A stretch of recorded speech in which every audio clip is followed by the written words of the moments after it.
كل الناس اللي كسبت وكل الناس تستحق، انا بتكلم على الحاجات الغلطات اللي انا عملتها في حق نفسي وفي حق جمهوري. زي احمد عوادي، انا بقالي اكتر من شهر او اقل من شهر بتشتم بس من الجمهور اليمني. كل الحب والتقدير للجمهور اليمني، مع ان في ناس غلطت بشكل غير مقبول، ولكن في النهاية انا برجع وبقول لهم عندكم حق.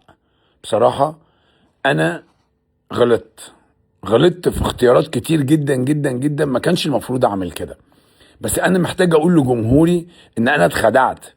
انا اخترت اختيارات مش كلها بارادتي الكامله، مش بارادتي الكامله، في مناخات وفي حاجات ما ينفعش اقولها وما ينفعش احكيها، لان ده يعني حاجه ليها علاقه بالشغل وليها علاقه بالادبيات بتاعت الشغل.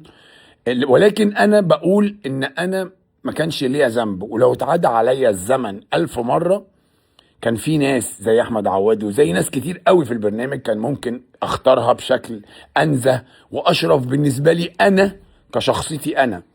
ولكن اهو اللي حصل حصل، وانا بصراحة ما كانش المفروض اني انا اشترك في التجربة دي اصلا، مش علشان التجربة ليها كل الحب والتقدير وقد ايه هي حاجة عظيمة. انا بتكلم على شخصيتي انا وعلى حبي انا للجمهور وعلى طريقة البرنامج اللي انا مش مناسبة ليا انا، ان اطلع لازم اظلم حد على حساب حد، وان اقول حاجة على حساب حاجة، وان اطلب حاجة في سياسات وثقافات اكبر مني واكبر من بساطتي وحبي لجمهوري وشفافيتي مع جمهوري. فعشان كده انا بعتذر، ولكن انا مش بغلط في اي حد ولا بتكلم على اي حد ولا بقول على اي حد انه عمل حاجة غير لائقة او غير قانونية.